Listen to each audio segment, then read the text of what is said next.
እዋናዊ መግለጺ ማእኸላይ ኮማንድ ብድሆታት ሰጊሩ ህዝባዊ መኸተና ይዕወት ልፍንታውያን ወረርቲም ህዝብ ትግራይ መሊኦም ንምጽናት በሁሉ ግንባራት መጠነ ሰፊሕ ወረራት እናካይዱ እንትኾን ሰራዊት ትግራይ ድማ ህልውና ህዝቡን ምሕላው ክብል ብዘገርም ጽንዓት ታሪኻዊ ተጋድሎ የካይደሎም ደመኛታት ጸላእቲ ኣብ ዝረገጽዎም ከባብታት ህዝብና በአልማሚት ብምጭፍጫፍ እናካይድዎ ዝመጹ ጀኖሳይድ ብዝኸፈአ መልክዑ ይፍጽምዎ እዞም ሓይልታት ጥፍኣት ብኩሉ ከባብታት ጀመርዎ ቁሉዕ ወራራት ጠናኺሮም ዝቐጸሉ እንትኾን ትማሊ 7 ጥቅምቲ 2015 ዓመተ ምህረት ናብ ከተማ ሽረ እንዳስላሰ ኣትዮም ኣለዉ ሓየት ሰራዊት ትግራይ እውን ሓያል ናይ ሞትን ሕየትን ርብርብ ይቕጽለሎም ኣብ እዋን ኩናት ናይ ከባብታት ምድፍፋእ ባህርያዊ ኮይኑ እዞም ወረርቲ ሓይልታት ንከተማ ሽረ ሓዊሱ ንግዚኡ ገለገለ ከባብታት ዋላንተ ተቆጻጸሩ ኣብ መወዳእታ ዓወት ናይ ህዝቢ ትግራይ ምዃኑ ብምርዳእ ዓቕሙ ዝፈቐደሉ ሕድ ትግራዋይ ኩሉ ብጽንዓት ክምክት ይግባእ ጸላእትና ናይ መወዳእታ ዓቕምና ተጠቒምና ብጽንዓት እንተዘይመኪትናዮም ነቲ ክሳብ ሕዚ እናፈጸምዎ ዝመጹ ግፍዕን በደልን ብዝለዓለ ብርክን ኣብ ታሪኽ ዓለም ተራእዩ ዘይፈልጥን ብርሰት ኣብ ልዕሌና ከም ዝፍጽሙ ብምግንዛብ ኩሉ ትግራዋይ ኩለ መዳያዊ ቃልሱ ክሕይል ማእኸላይ ኮማንድ ጻውዒቱ የቕርብ ክሳብ ሕዚ ጸላእትና ኣብ ዝረገጽዎምን ብመዳፍዕ ደብዳባት ኣብ ዘካይድሎምን ከባብታት ብርክት ዝበለ ንሞትን መቕሰልትን ተዳሪጉ ብኣማኢት ኣሽሓት እውን ካብ መረበቱ ተመዛቢለሎም እቲ ካብ ጥይትን ሕማምን ከም ገለ ገይሩ ዝተረፈ ህዝቢ ትግራይ ካብ መረበቱን ናብ መዛበሉ ብጥሜት ከርግፍዎም ኩሉ ዓይነት ጥፍኣት እናፈጸሙ እዮም ማሕበረሰብ ዓለም ነዚ ኣብ ልዕሊ ህዝብና ዝበጽሕ ዘሎ ኩለ መዳያዊ በደልን ጥሕሰት ዓለም ለኸ ሕግታትን ብዝግባእ ተረዲኡ ህውፁፅ ፍታሕ ክህብን ግቡእ ክዋጻእን ይግባእ ስለዝኾነ ድማ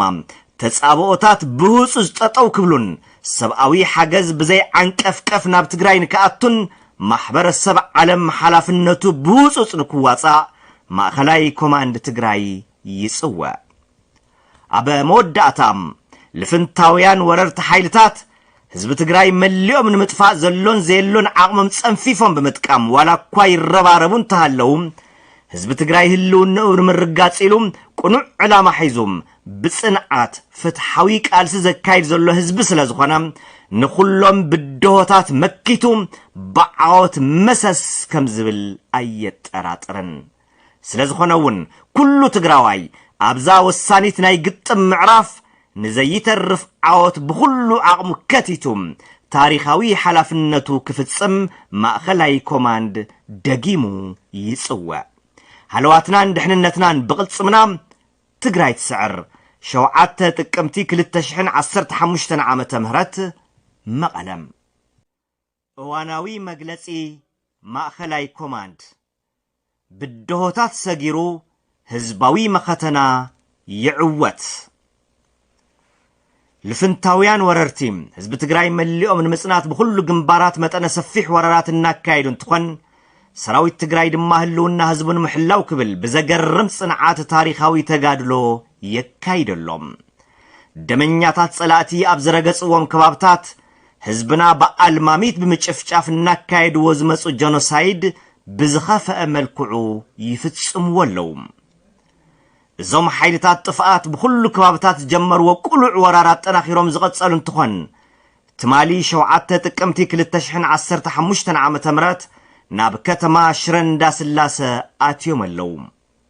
ሓየት ሰራዊት ትግራይ እውን ሓያል ናይ ሞትን ሕየትን ርብርብ ይቕጽለሎም ኣብ እዋን ኩናት ናይ ከባብታት ምድፍፋእ ባህርያዊ ኮይኑ እዞም ወረርቲ ሓይልታት ንከተማ ሽረ ሓዊሱ ንግዚኡ ገለገለ ከባብታት ዋላንተ ተቆጻጸሩ ኣብ መወዳእታ ዓወት ናይ ህዝቢ ትግራይ ምዃኑ ብምርዳእ ዓቕሙ ዝፈቐደሉ ሕድ ትግራዋይ ኩሉ ብጽንዓት ክምክት ይግባእ ጸላእትና ናይ መወዳእታ ዓቕምና ተጠቒምና ብጽንዓት እንተዘይመኪትናዮም ነቲ ክሳብ ሕዚ እናፈጸምዎ ዝመጹ ግፍዕን በደልን ብዝለዓለ ብርክን ኣብ ታሪኽ ዓለም ተራእዩ ዘይፈልጥን ብርሰት ኣብ ልዕልና ከም ዝፍጽሙ ብምግንዛብ ኩሉ ትግራዋይ ኩለ መዳያዊ ቃልሱ ክሕይል ማእኸላይ ኮማንድ ጻውዒቱ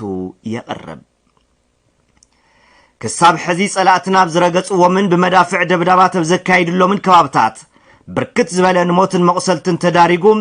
ብኣማኢት ኣሽሓት እውን ካብ መረበቱ ተመዛቢለሎም